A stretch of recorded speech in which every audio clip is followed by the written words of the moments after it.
আলোচনা শুরু করতে চাই পবিত্র কোরআনুল কারীমের সূরাতুল আলে ইমরান এর 102 নম্বর আয়াত থেকে আল্লাহ রাব্বুল আলামিন অত্র আয়াতে বলেছেন, বা'দা আউযু বিল্লাহি মিনাশ শাইতানির রাজীম।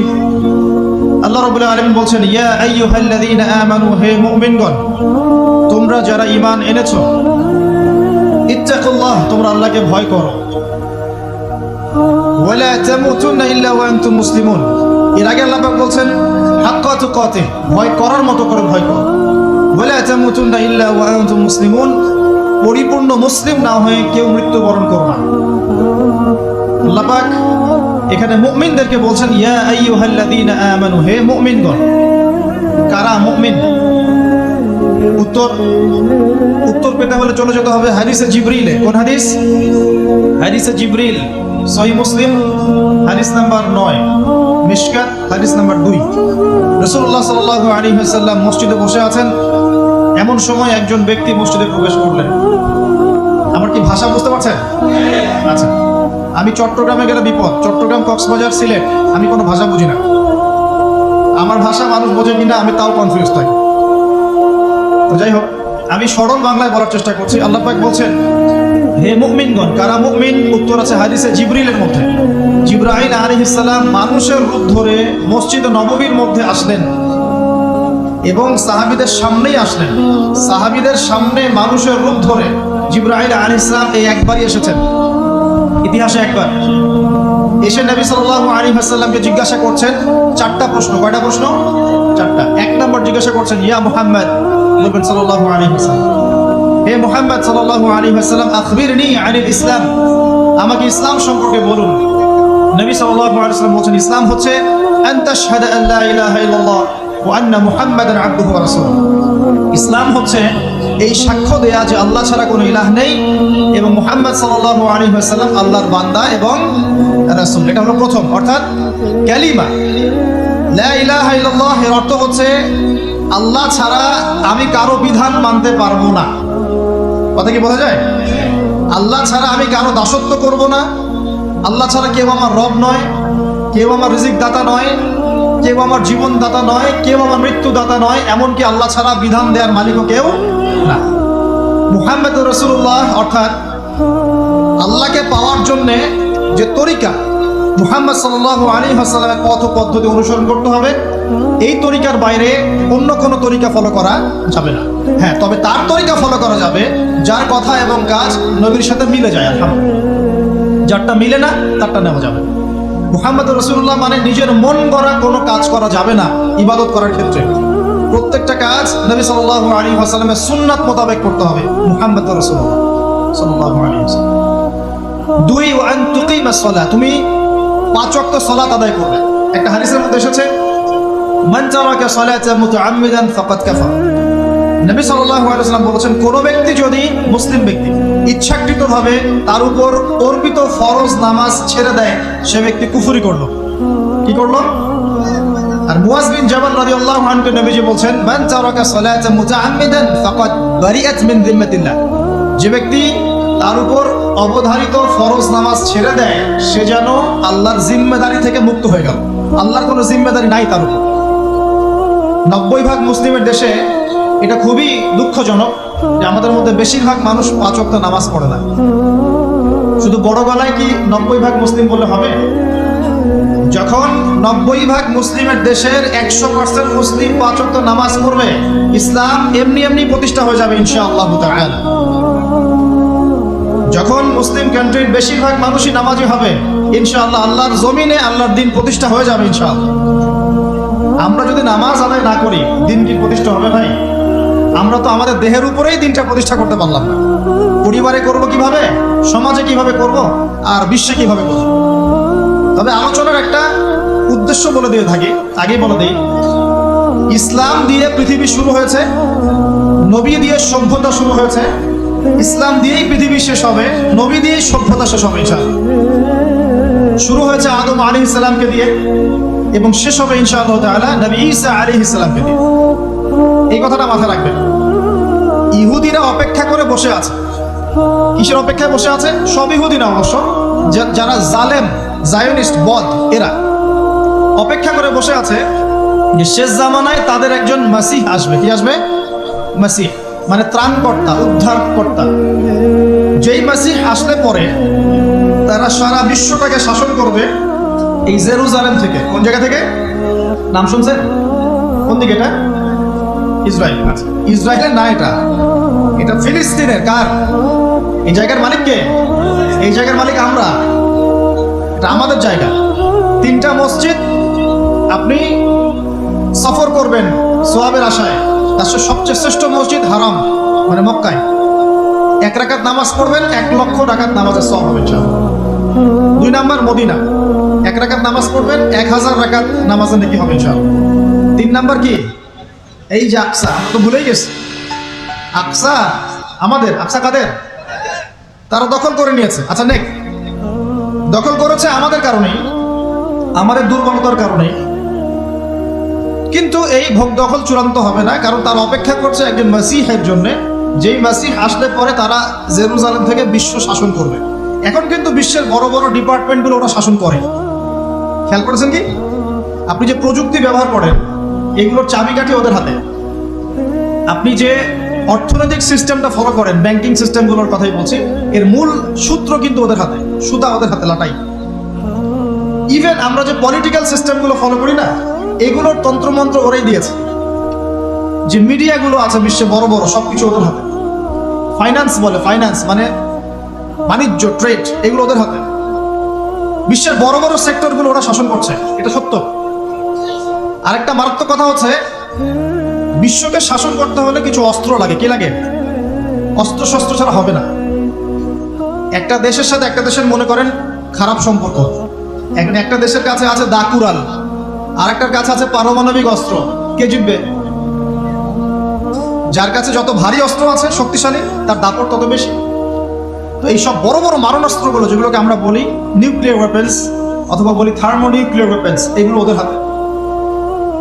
মাসিহ আসলে পরে তারা বিশ্ব শাসন করবে, এটা ওদের যে তালমুদ এই গ্রন্থের মধ্যে লেখা আছে। এবং তারা মনে করে যে এই দাজ্জালই হচ্ছে মাসিহ, তারা মনে করে। আর আমরা জানি হাদিস থেকে এই দাজ্জাল সত্যিকারের মাসিহ নয়। সত্যিকারের মাসিহ কে?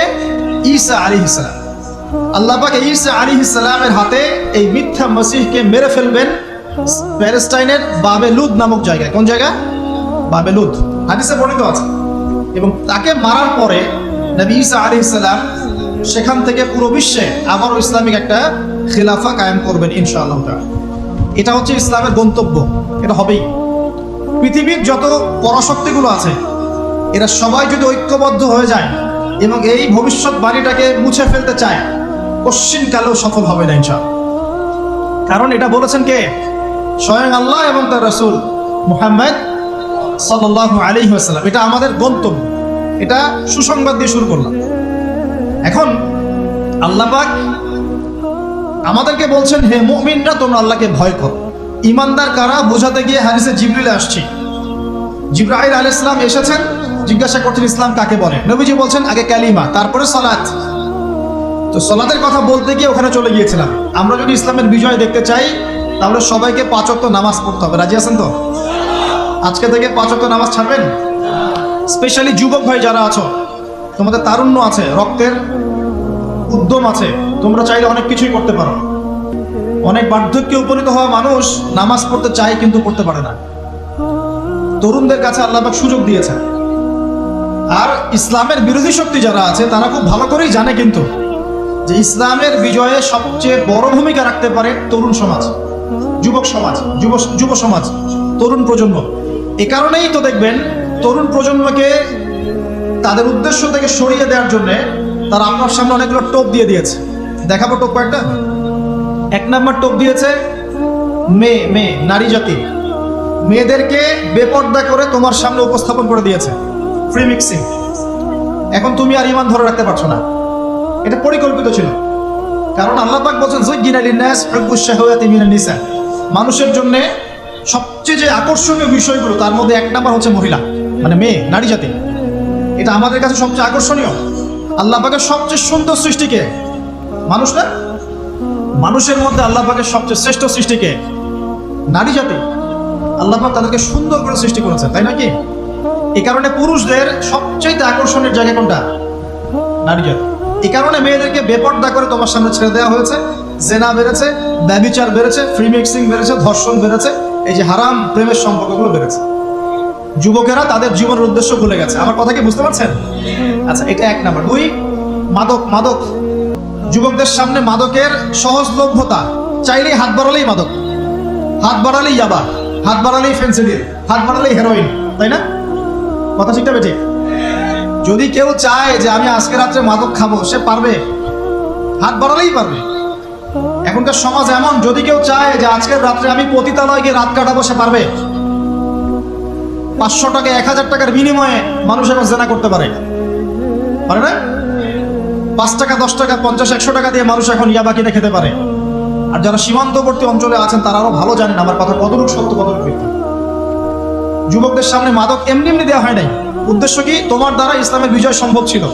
মাদক সেবন করায় তোমাকে সরাই দিয়েছে ওই রাস্তা থেকে। কথা বুঝতে পারছো?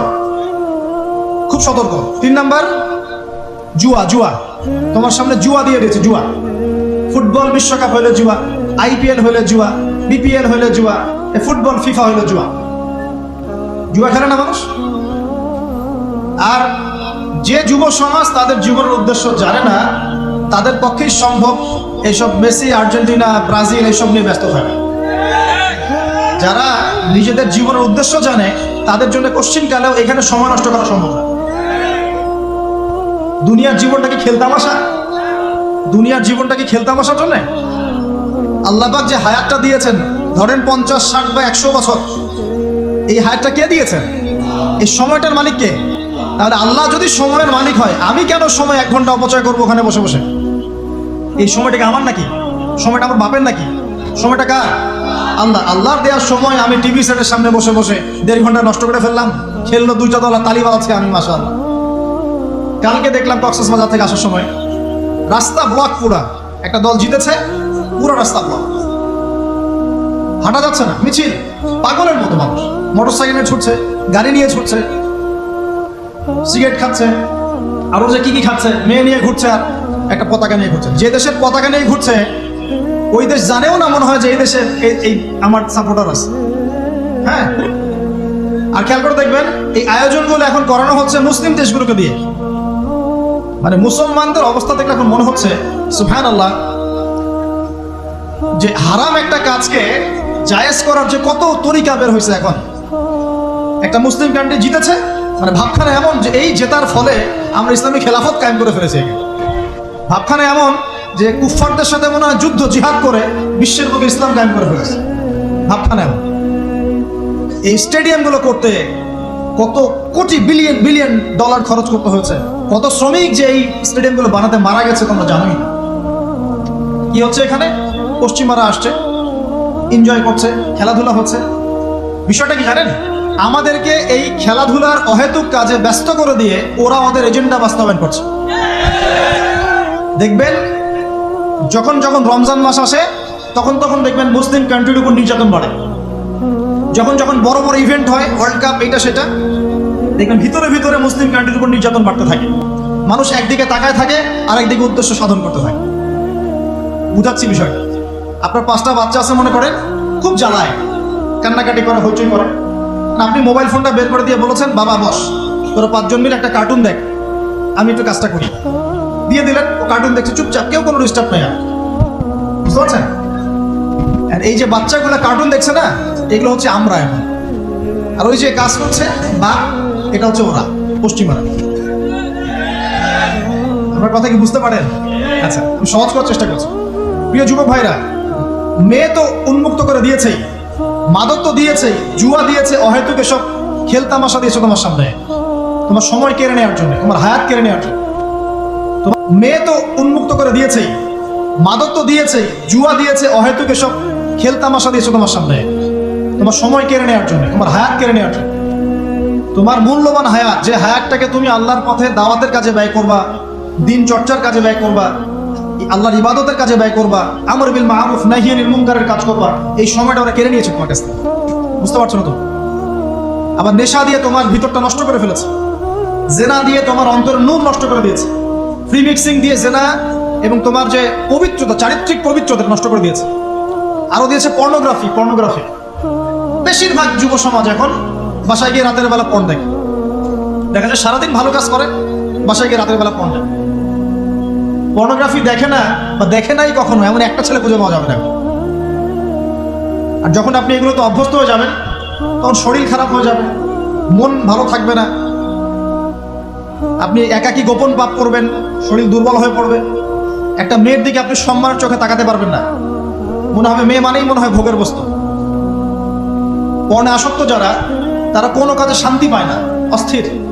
এমনকি তারা যদি বিয়ে শাদীও করে, তবু বৈবাহিক জীবনে সুখী হতে পারে না। কেন জানেন? নিজের শক্তি ক্ষমতাগুলো আগে নষ্ট করে ফেলেছে।